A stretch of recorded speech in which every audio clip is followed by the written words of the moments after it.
Hello बुआ। अरे विवेक बैठो, मैं तुम्हें ही फोन करने का सोच रही थी। मुझे?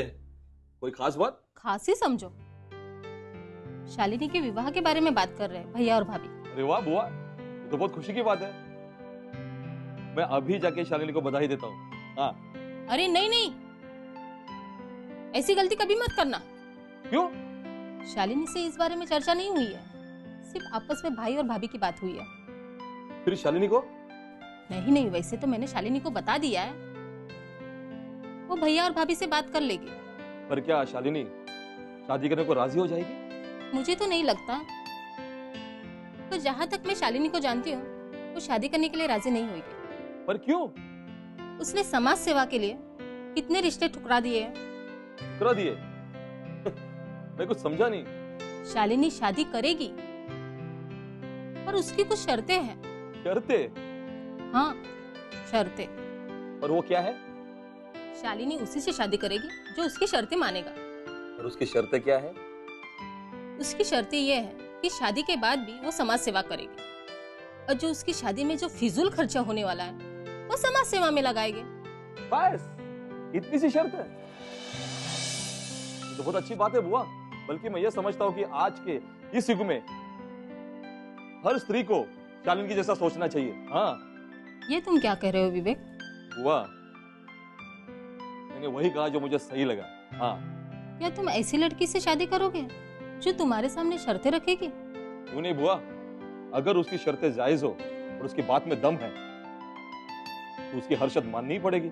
मान गए तुम्हें विवेक, तुम आज के जमाने के युवक हो।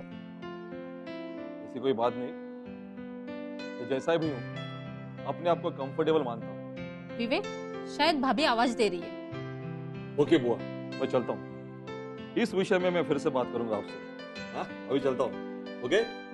क्यों नहीं, जरूर। ओके, बाय बुआ। मैं तुम्हारे फोन का इंतजार करूंगी। ओके।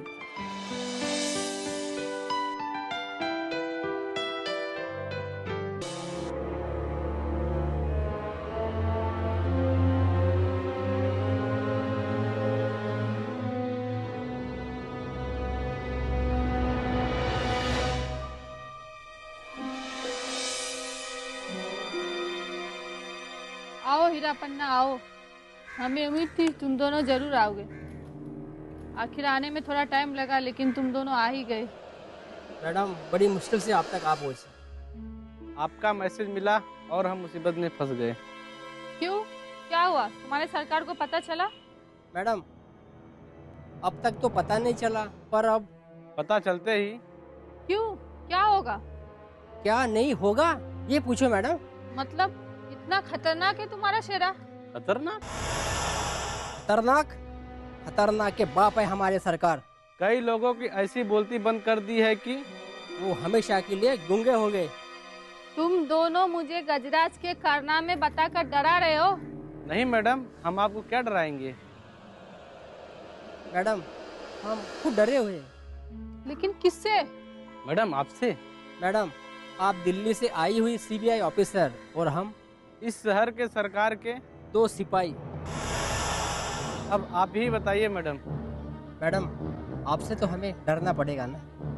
हाँ ठीक है, लेकिन आपसे मैं जो सवाल करूंगी उसका सही सही जवाब देना है आपको। मैडम, आप जो भी पूछेंगी हम सही जवाब देंगे।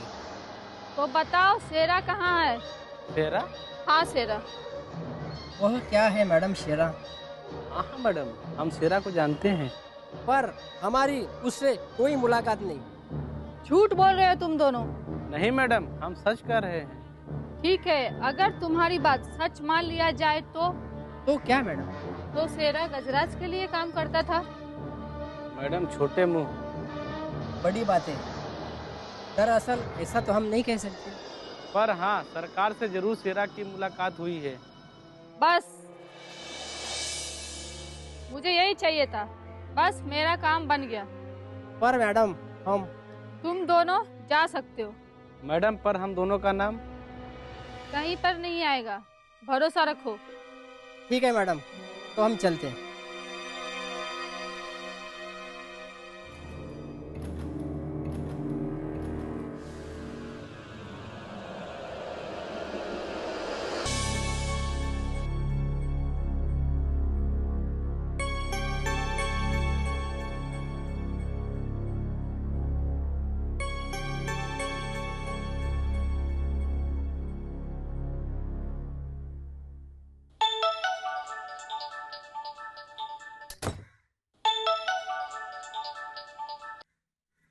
हेलो विवेक, मैं कमला बुआ बोल रही हूँ। हाँ बुआ, शालिनी घर पर नहीं है? नहीं विवेक, शालिनी तो घर पे नहीं है। आपने उसके मोबाइल पे कांटेक्ट किया क्या? हाँ बुआ, क्या तो था, लेकिन उसका cell phone out of coverage area बता रहा है। हाँ, शायद उसकी मोबाइल की बैटरी डाउन हो गई होगी। अच्छा, कोई बात नहीं। कुछ खास काम था क्या शालिनी से? नहीं, ऐसी कोई खास बात नहीं है। नहीं, आप उस दिन शालिनी के विवाह की बात कर रही थी ना? हाँ हाँ। नहीं बुआ, उसी संदर्भ में। वो बात आगे कहाँ तक बढ़ पाई है? अभी तो उसकी केवल डैडी से बात हो पाई है। वो क्या बात है ना बुआ कि आजकल मेरे घर में भी मेरे शादी की चर्चा हो रही है। ये तो बहुत अच्छी बात है। पर बुआ, मुझे अभी शादी नहीं करनी है। शादी नहीं करनी है? या कोई पसंद की लड़की नहीं मिली है? नहीं नहीं बुआ, ऐसी कोई बात नहीं है। हाँ। ऐसी कोई बात नहीं? चाहो तो मैं तुम्हारी हेल्प कर सकती हूँ। वो कैसे? शालिनी तो शादी के लिए राजी है, पर उसकी कुछ शर्तें हैं, और शर्तें मानने वाला लड़का भी तो मिलना चाहिए ना। तो फिर? मैंने तो आपसे कहा था, लेकिन उस वक्त आपने क्या कहा था कि उसकी शर्तें जायज है। उसका अधिकार भी तो है ना, हाँ। उसको अपने तरीके से जीने का। हाँ बुआ, कहा तो था। तो क्यों नहीं विवेक, तुम्हारी और शालिनी की विवाह के बारे में? ये आप क्या कह रही है बुआ? हाँ हाँ, मुझे पता है विवेक, तुम शालिनी को मन ही मन पसंद करते हो और दिल ही दिल चाहते भी हो। पर शालिनी? मैंने उससे बात कर ली है।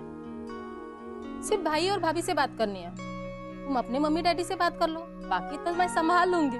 हाँ तो ठीक है बुआ, मैं आज ही अपनी मम्मी डैडी से बात करता हूँ। तो फिर डन। हाँ। मैं आपके फोन का इंतजार करती हूँ।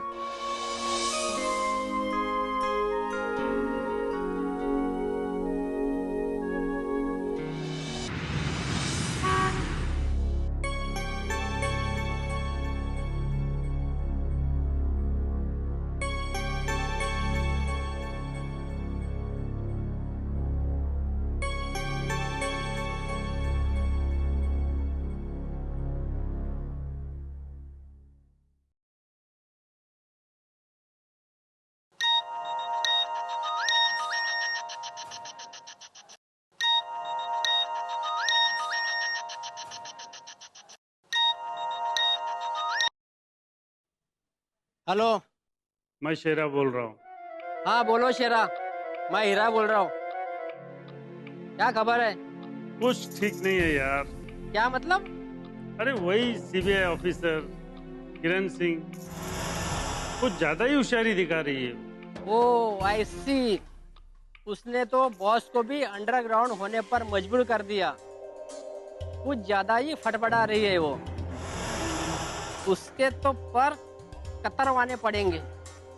वो ऐसी वैसी चिड़िया नहीं है जिसके आसानी से पर कतर सके। जानता हूँ यार, कहो तो मैं बाहर आऊं?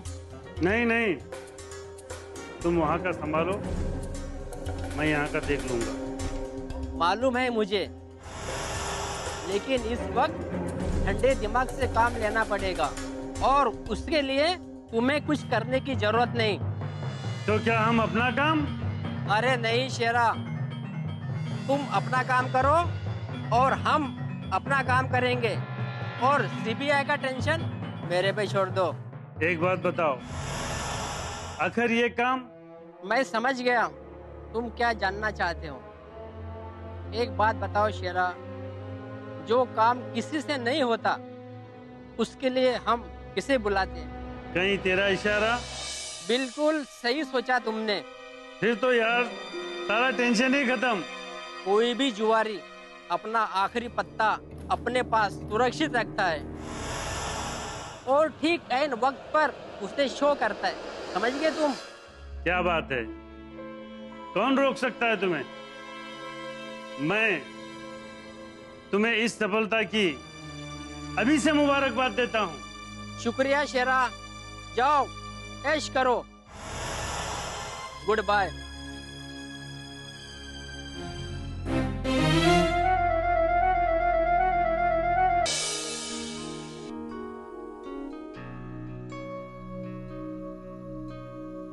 हेलो शालिनी। अरे रीवा, आओ बैठो, आओ बैठो बैठो, आप बैठो। कितना अच्छा लग रहा है आप लोग मुझसे मिलने आए। एक मिनट रुको, मैं चाय के लिए बोलती नहीं नहीं शालिनी, इसकी कोई जरूरत नहीं है। और आपकी तबीयत कैसी है? हूँ। दवाइयाँ ले रही हूँ, पहले से तो ठीक है। शालिनी, जब आप पर हमला हुआ हम लोग तो काफी डर गए थे। अब शालिनी का क्या होगा ये सोच रहे थे हम लोग। ईश्वर की कृपा से और आप लोगों की दुआओं से उस दिन मेरे डैड मेरे घर पे ही थे। उन्होंने जल्द से जल्द मुझे एक अच्छे हॉस्पिटल में एडमिट करवाया और अच्छे से अच्छा ट्रीटमेंट दिया, और आज मैं आप लोगों के सामने ठीक हूँ। अब आपकी तबीयत कैसी है? अभी तो मैं ठीक हूँ। आप लोग शालिनी की तरफ देखो ना, चेहरा कितना अच्छा लग रहा, मैंने तो पहचानी ही नहीं। अरे आप लोग पहचानोगे कैसे? मेरा प्लास्टिक सर्जरी जो हो गया है ना। पहले से काफी खूबसूरत लग रही है। शालिनी का चेहरा अच्छा लग रहा है अभी। लेकिन शालिनी, जिसने तुम पे हमला किया अभी तक पुलिस वालों ने उनको पकड़ा नहीं? नहीं रिभा, अब तक तो कोई नहीं पकड़ा गया। अगर हमला करने वाले नहीं पकड़े गए होंगे तो हम लोग उनको छोड़ेंगे नहीं। आप लोग समझते क्यों नहीं? कानून अपना काम कर रहा है, उसे करने दीजिए। आप लोग कानून हाथ में नहीं ले सकते। शालिनी ठीक कह रही है, कानून को हाथ में नहीं लेना चाहिए, गलत बात है। रिभा, हमला करने वाले को सजा तो जरूर मिलेगी। जरूर मिलेगी। एक समाज सेविका पर हमला हुआ है, उनको तो सजा मिलनी ही चाहिए। और आगे का क्या प्रोग्राम है? आप लोग जो कह रहे हो वो तो ठीक है। अभी मेरी तबीयत भी ठीक नहीं है, दवाई चालू है। जैसे ही मैं ठीक हो जाऊंगी हम लोग फिर से समाज सेवा का काम शुरू करेंगे, ठीक है? तबीयत ठीक होने के बाद अब शादी तो नहीं करोगी ना? और हमें भूल तो नहीं जाओगी? अगर नहीं हुआ तो शालिनी ससुराल जाएगी। हम लोग को भूल तो नहीं जाओगी ना? क्या बोल रही हैं आप? आप लोग मेरा मजाक उड़ा रहे हैं। शादी और मैं, मेरे दिमाग में भी कभी शादी की बातें नहीं आती। भूल से भी कभी नहीं सोचती मुझे शादी करनी है। मदर टेरेसा और अन्ना हजारे को मैं अपना आदर्श मानती हूँ। उन्हीं की तरह मुझे समाज सेवा करना है और उसी में जीना और उसी में मरना है, समझे आप लोग? शालिनी फिक्र मत करो, समाज सेवा के लिए हम लोग साथ ही रहेंगे। शालिनी समाज सेवा को ईश्वर सेवा मानती है, हम लोग भी मानते हैं, तो हम चलते हैं। चलो शालिनी, हम अरे चलते नहीं हैं। नहीं रुको, आप लोग, मैं चाय बनवाती हूँ। चाय रहने दो, तुम्हारी हिम्मत देख के हमारे में बहुत हिम्मत आ गई। हम लोग चलते हैं।